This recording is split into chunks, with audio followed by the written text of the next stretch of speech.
il y a un principe très important à suivre. C'est celui de la relation entre chrétiens. Car aucun chrétien individuel, ni aucun nombre de chrétiens en tant qu'individus séparés et isolés ne peuvent arriver à la plénitude de Christ. En vérité, lorsque nous y pensons, cela va sans dire. Si Christ est aussi grand que il est annoncé dans les évangiles, comment un chrétien individuel pourrait-il y parvenir? C'est un non-sens que de le suggérer. Ce serait une arrogance que d'y penser. Il faudra une vaste multitude de chrétiens pour atteindre cette plénitude. Mais ils n'y parviendront jamais en tant que multitude d'individus. Nous le voyons, la grande conception qui nous est révélée dans le Nouveau Testament du corps de Christ est celle de chrétiens assemblés. Nous n'avons qu'à penser un instant à notre corps. Nous savons bien qu'aucun des membres de notre corps ne grandira s'il est séparé des autres. Il faut non seulement tous les autres membres, mais tous les membres unis pour faire un corps. Il ne peut pas y avoir de développement d'un membre, ni des membres, ni du corps dans son ensemble, sans les articulations. Je crois que l'une des premières choses qu'un étudiant en médecine doit affronter, c'est une boîte d'os qui lui est remise. Ce sont les os de tous les membres du corps humain. Maintenant donc, rassemblez tous ces os et faites-en un squelette. C'est la première leçon.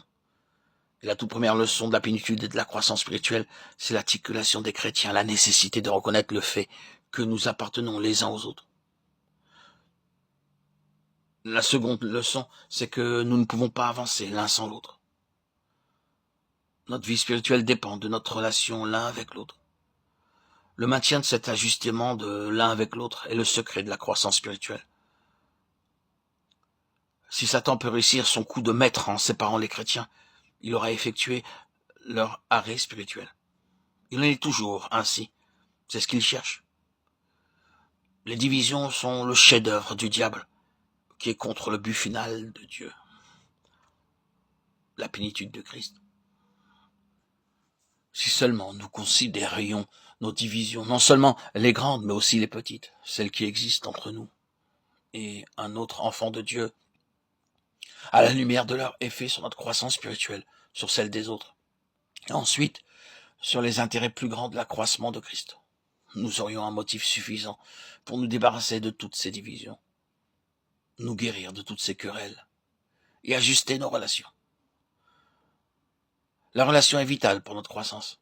Elle est avant tout l'articulation de membre à membre. Elle est la réciprocité de vie, la dépendance et l'interdépendance, la reconnaissance du fait que nous avons besoin l'un de l'autre et que même notre vie spirituelle en dépend. La communion est essentielle. Elle est indispensable. Elle est un principe de croissance. Nous serons plus grands ou plus petits dans notre mesure de Christ, selon que nous reconnaîtrons et observerons ce principe. Mais remarquons-le, ce n'est pas une relation artificielle, ce n'est pas quelque chose d'institué, ce n'est pas quelque chose que nous organisons, c'est une relation organique de vie et d'amour. Elle ne peut venir de l'extérieur, parce que nous l'aurions préparée, parce que nous aurions décidé de la voir et de l'arranger. Elle vient de l'intérieur. Elle vient de Christ en nous. Paul met le doigt sur ce principe même dans l'église à Corinthe, où il a trouvé des cercles rivaux. Un cercle se concentrait sur Paul même et disait « Nous sommes de Paul ». Un autre se concentrait sur Apollos. « Nous sommes d'Apollos ». Un autre sur Pierre « Nous sommes de Pierre ». Et ainsi de suite. L'appel qu'il leur adresse est celui-ci. Christ est-il divisé? 1 Corinthiens 1,13.